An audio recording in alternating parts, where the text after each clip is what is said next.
How does a show like Rick and Morty pack the plot of a feature film into a single 22-minute episode? How can it feel so chaotic and random and yet so emotionally complete? The answer is a surprisingly simple formula. It's an 8-step blueprint that the show's creator Dan Harmon uses for literally every single episode. Hi guys, my name is Jason. I'm a fantasy author. I spend way too much time reverse engineering how my favorite stories work. This blueprint is called the Story Circle, and today we're going to break it down step by step. Once you see it, you'll start to notice it everywhere.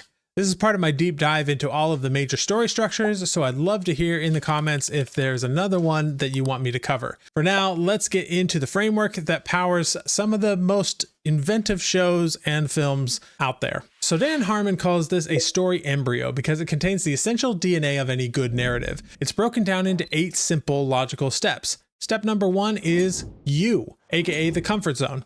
Firstly, you meet a character in their zone of comfort. This is their normal world, their before picture. It doesn't have to be a happy place per se, because we have characters like Harry Potter who was miserable in a cupboard under the stairs, but it is familiar. We see who they are before the story messes with them. In Toy Story, we see Woody enjoying his status as Andy's favorite toy. This step establishes a baseline. Step number 2 is need, aka the itch. Something happens. The character develops a need or a want, and this is the inciting incident that kicks off the story. Woody's world is upended by the arrival of Buzz Lightyear, and now he needs to get back on top. This want is the engine of the story, but often what a character thinks they want isn't what they truly need.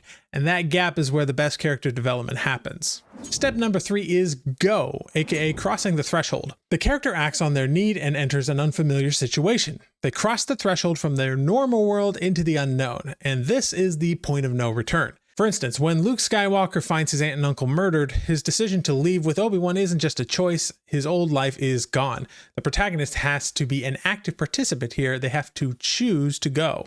Now step 4 is search, aka the road of trials. So now in an unfamiliar world, the character has to adapt. This is the search, a series of escalating trials where they are tested and forced to learn. Things get complicated, they stumble, they fail, they try new things, and this is where the protagonist gradually starts to change even if they don't realize it. For Woody and Buzz, this is getting trapped at Sid's house and enduring his destructive wrath. Now step number 5 is find, aka getting the thing.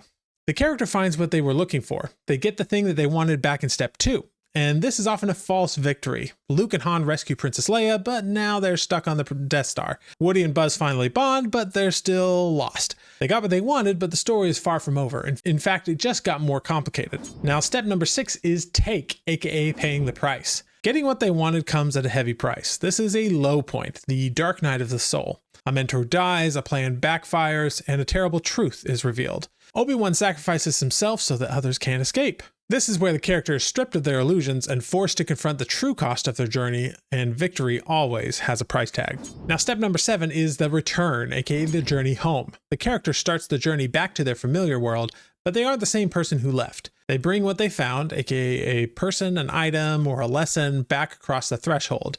And this return is often a final chase or escape. In Toy Story, Woody and Buzz use a rocket to fly back to the moving truck, finally returning to Andy's room. Step number 8 is change, aka the new normal. The character returns, but they have changed. The world around them might have changed too. They now exist in a new, changed equilibrium. Woody learns to share the spotlight and coexist with Buzz, and Luke has evolved from a whiny farm boy into a hero of the rebellion. The character is back where they started, but the journey has given that starting point a new meaning. That change is the entire point. So where did this circle come from? In the late 90s, writer Dan Harmon was struggling to decode the storytelling process. He was drawn to Joseph Campbell's famous hero's journey, the 17-stage monomyth that influenced everything from ancient myths to Star Wars. But he found it too complex and academic for the practical demands of writing for television, especially when you consider that television writers often have to write very quickly. So he did what any good writer does. He simplified it. Harmon boiled Campbell's 17 steps down to a lean, mean 8-step framework. He stripped away the mythological language, so we were out with the atonement with the father and in with just take. He visualized it as a circle to represent the cyclical patterns of life, which is also consistent with the hero's journey. And that circle is split in half. The top half is the world of order, where the character is comfortable and knows the rules, and the bottom half is the world of chaos, where they are a fish out of water. The story is a journey down into chaos and a return to the new kind of order. And it's not just a formula Harmon invented, but a pattern he identified and made accessible. Breaking down stories like this is the key to writing your own. If you have an idea but feel overwhelmed by the process of turning it into a novel, I built something just for you. It's called Story Hacker Gold. It's my private school group where I guide authors through the entire journey from a blank page to a finished book in their hands. And we cover not just the writing, but all of the tools that you need to market your book effectively. We even get into how AI can enhance your process without compromising your creativity or your ethics. The group includes weekly live calls with me, free copies of all my books for authors, and a community of writers helping each other succeed. If you're ready to finally write your book, the link is in the description, and I will see you in the next video.